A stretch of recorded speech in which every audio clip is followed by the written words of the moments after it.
There was a buildings and grounds meeting here at Park Lake. Took place a few weeks ago. All the members of the committee gathered together, and the chairperson said, okay, let's get together here. We've got a lot on our agenda, a lot to talk about. And somebody else in the committee said, you know, every time we come here, the list just keeps getting longer and longer and longer. Why doesn't the list ever get any shorter? I'm going to change committees. We never seem to make progress here. And the chairperson said, you know, I just put the list together. We have to figure out how we're going to work on it together. And another person said, it's the 100-year-old building. There's always going to be issues with a 100-year-old building. And the chairperson said, well, in fact, it's really the 50-year-old building that we have more issues with right now. We have to do something about that. Another person said, well, let's not complain. I love these buildings. They're wonderful buildings. What do you think it would cost if we had to try and rebuild these buildings today? Well, in their conversation, they hadn't noticed that a new person had come into the committee as well. And the chairperson looked up and saw the new person, and so she stopped for a second and she said to them, well, welcome. We're glad you're here at the meeting today. Anything you want to share? Any insights that you have? And the new person said, I'm here to tell you that it won't be long before all these stones will be torn down, and there won't be one stone left standing here at this spot. There was a bit of a silence in the committee for a moment, and the chairperson, didn't miss a beat, and they said, well, good. That's why we're here. It's the Buildings and Grounds Committee. We're going to deal with that, so hopefully that kind of thing won't happen. And the person said, no, it's going to be a pile of rubble. All these stones are going to be torn down. I'm here to tell you.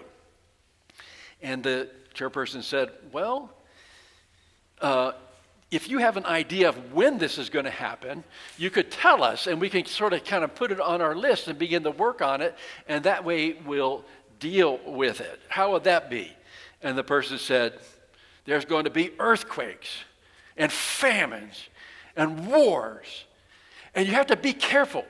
You can't just believe anybody who comes into the committee and says, I've got all the answers of how this is supposed to happen. You have to be ready for these things.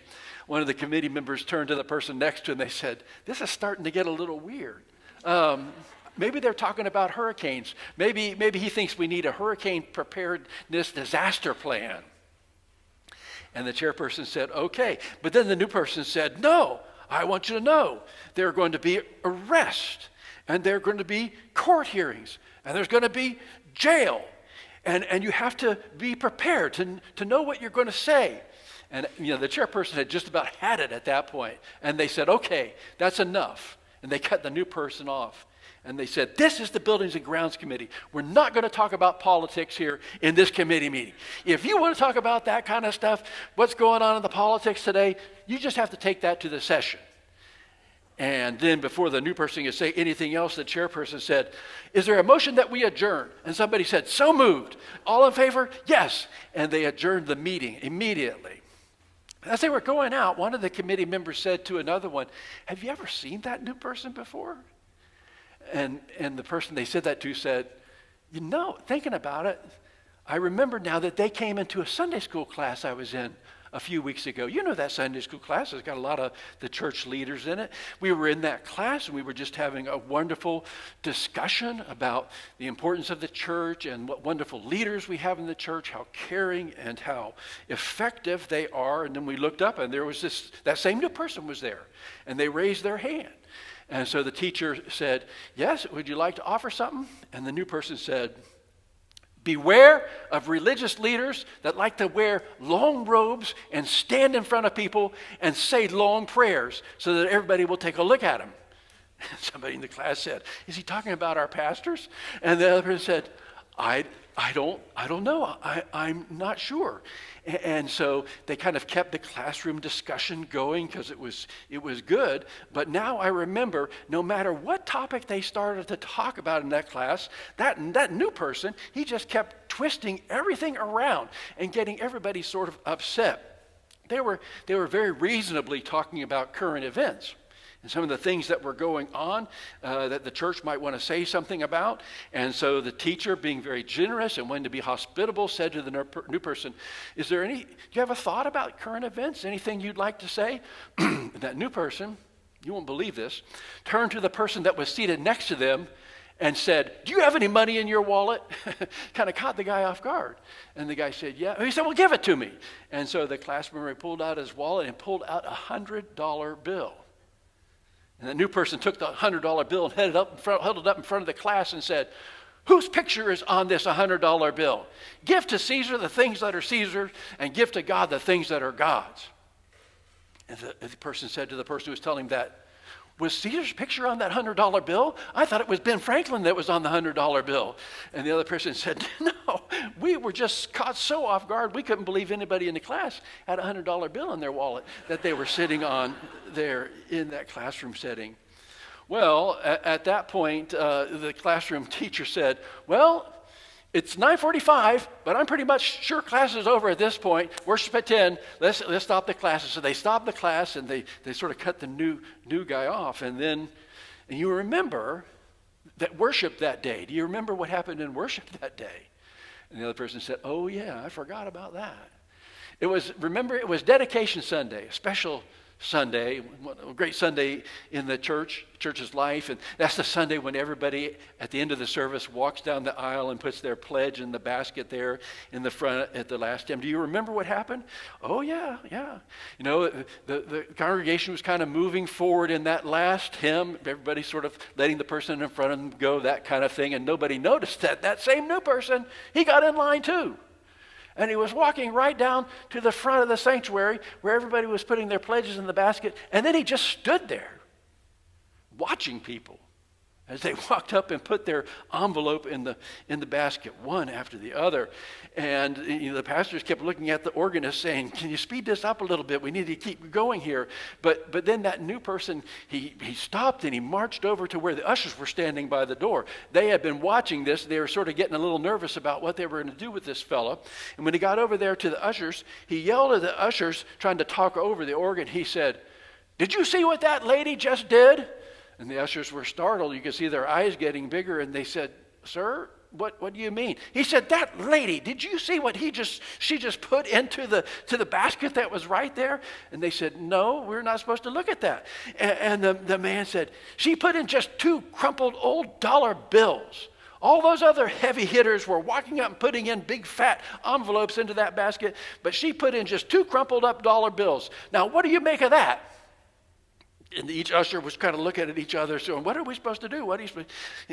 I'll tell you what you should make of that. You could hear him yelling over there. He said, that woman, she put in more than everybody else, more than all of those heavy hitters, because she gave everything that she had. She put it right there in the basket. You know what the ushers did next? The usher said, one of them said, sir, we have a Thanksgiving dinner right after church. Come on now. We're going to go over there. I'm going to get you in the front of the line. You can get your seat. Everything will be good, and you get a nice Thanksgiving meal, and you'll feel much better. And as that one was ushering the man out of the church over to the dinner, another usher came over and passed the note to the pastor. And the note said, Pastor, some of the elders would like to meet with you in a special meeting tonight to talk about the situation.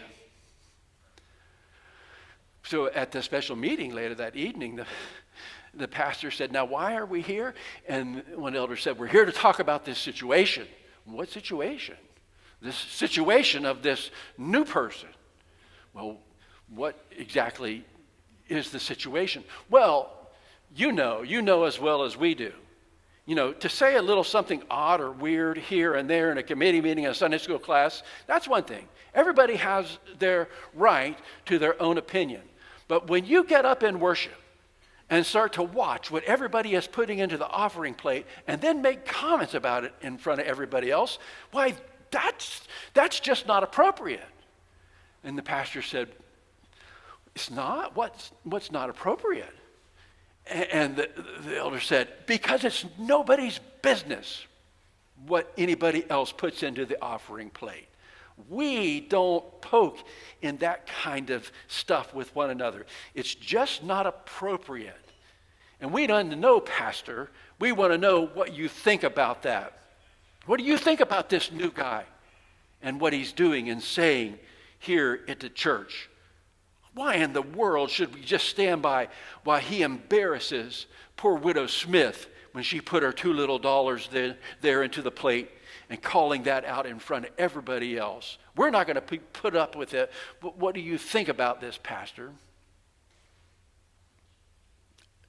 What do you think about it? What do you think Jesus was doing? What do you think we should do about it? Well, there's a couple of different possibilities.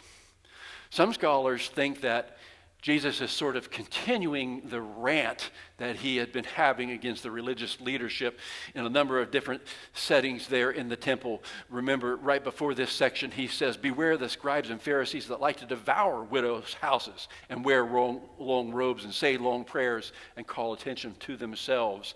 They seem to suggest that Jesus is so fed up with the sort of fraud that is taking place here, with this religious institution's self-interest, with the way that they think preying on the most vulnerable, that Jesus is really saying this with a tone of anger and indictment of everyone.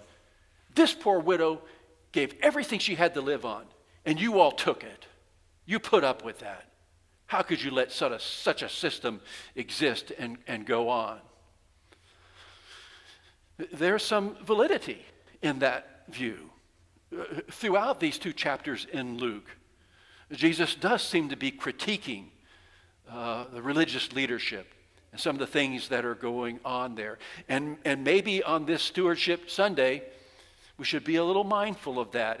And we should remember that as the church is dealing with finances, with money, with the reality of maintaining and keeping mission and ministry going, the church has to be perfectly transparent, perfectly honest, responsible, accountable, and in no way taking advantage of anyone who is vulnerable or in need. It doesn't hurt us to remember that in Jesus' view, there was no room for a church that was simply focused on self-preservation and self-interest. And so maybe there's a modicum of truth in this idea that it was a critique Jesus was lifting up when he pointed to the woman. But that doesn't really seem to fully capture how this passage seems to be operating in this story, and it doesn't seem to be fully consistent with other things Jesus said and did. In some sense, it does seem that Jesus is holding this woman up, this widow, holding her up as a model and as an example. And we know that he's done that time and time again throughout Luke's gospel. At the very beginning of Luke's gospel, remember the story of the widow who was a prophetess who came with old Simeon waiting there at the temple year after year after year until Jesus was brought forth for his presentation. And she began to praise God upon seeing the baby Jesus, and how Luke and Jesus hold that up as a model of faithfulness and perseverance and praying and expecting that Jesus holding up people who sometimes we don't think are significant or who have much to give. Remember the story a couple of weeks ago, Jesus told about the persistent widow who banged on the door of the judge until the judge had to answer her plea. And the judge said, "I've got to answer her plea. This old widow's going to beat me up." And Jesus said, this kind of persistent faithfulness is significant. It's meaningful. So many times in Luke's gospel, Jesus holds up the small, let the little children come to me, for such as these is the kingdom. Evangelist in Westminster Towers, and she recruited 2 women who didn't have a church home, Margaret Fisher from Tenafly, New Jersey, and Vida Butcher from the east coast of Florida, to come with her every Sunday. And they sat here right about where the Caneys sat every Sunday. 4 seats, one for Vida Butcher, one for Margaret Fisher, one for Betty Ann Sullivan, and an empty seat next to Betty where her husband Alvin always sat, and where she kept there for him and would not allow anybody else to sit in. They came week after week after week. And the reason I think about that and remember that is because Frank House took a picture You remember Frank House was always running around taking pictures with his digital camera when they had just come out? Frank House took this picture that he shared with me, and it was on my computer forever, of Betty Sullivan, Margaret Fisher, and Vida L. Butcher climbing up the steps out in front of the church to come into church. 3 widows literally pulling themselves up the railing of those steps to get in this church. At first I thought, Frank, that's just not a flattering picture. I don't think you should show it. You couldn't see the front of them. It was just from the back as they made their way up the steps. And I thought about that picture, and it began to become such an important picture to me, because it made me ask and think, what was going on in this sanctuary that those 3 widows would get out of bed, ride the 15-passenger van, park on Colonial before there was a curved driveway, and pull themselves up those long front steps to come and sit in this sanctuary? What was going on that made that such a central, important part of our lives and their lives? To me, that may be the heart of the stewardship question for us. Come and see what's going on here that gives you the opportunity to fully entrust your life to one another, so that God can work through all of us to bring in God's kingdom. Amen.